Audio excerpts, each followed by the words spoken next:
Okay, I was back testing and doing a little study of price action and thought I would share this with you. This is the euro dollar on the daily time frame. I was able to mark out the daily order block and I was expecting price to move towards this daily order block. I want us to pay attention to the 12th of October 2022, which was on a Wednesday, starting from this Wednesday candle up to when price got into the order block. Now, if we notice closely, the close of this candle, the open of this candle, and the close of this candle are all at the same price level. And then we have the candle after Wednesday take out all these lows here, which means that there was a little price manipulation before the move to the upside, which gave me a stronger confluence to expect price to move towards the daily order block. Now I was able to reduce the time frame to the 4 hour and I was able to point out another key level and also see have an in-depth look of price action. I was able to point out this 4 hour order block here to expect price to move towards 2, but that isn't what I want to really talk about today. I want to mention this lows here that we saw on the daily time frame and how price took it out. If you see how we moved to the upside, we moved to the upside taking out after taking out the sell side liquidity, then we came back to a certain area. Now we'll be able to see more information on the hourly time frame and also understand what price did. On the hourly time frame, we can also see equal lows here. That was the same sell side liquidity on the 4 hour time frame, but now we are looking at it on the hourly. So on the hourly, we see the equal lows here and also see its price take this sell side liquidity with the CPI news and move to the upside. After the move to the upside, we want to see if price created any order block fair value gap for price to return to, so that we can pay attention to any buy side liquidity as a target. On the 15 minutes time frame, we are able to point out again price taking out the sell side liquidity, but now we can see price action clearly as it moves after price is taking out the sell side liquidity and moving to the upside, now creating a clean high here for price to take out as buy side liquidity. Now if you look into the chart well, you'll be able to point out a fair value gap that price actually moved into. Now we have this fair value gap here that price actually moved into, and also this buy side liquidity as targets here.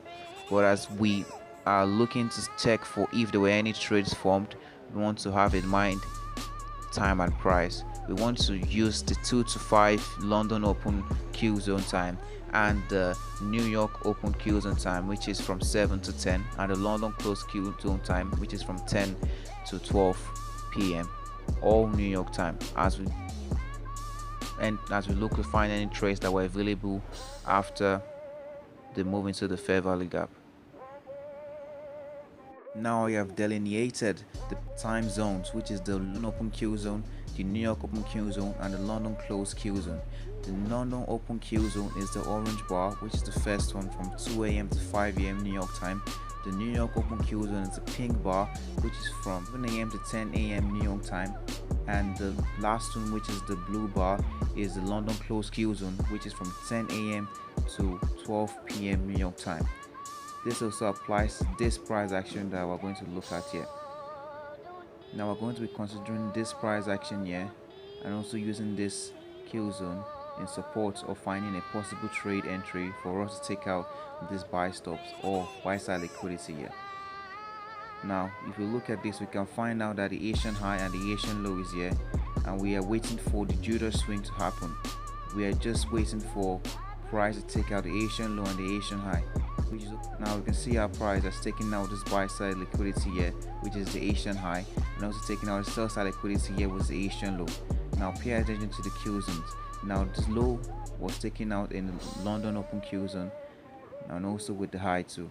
Now we're going to be looking for a possible buy entry for us to take out the buy side liquidity that we're going to be considering here.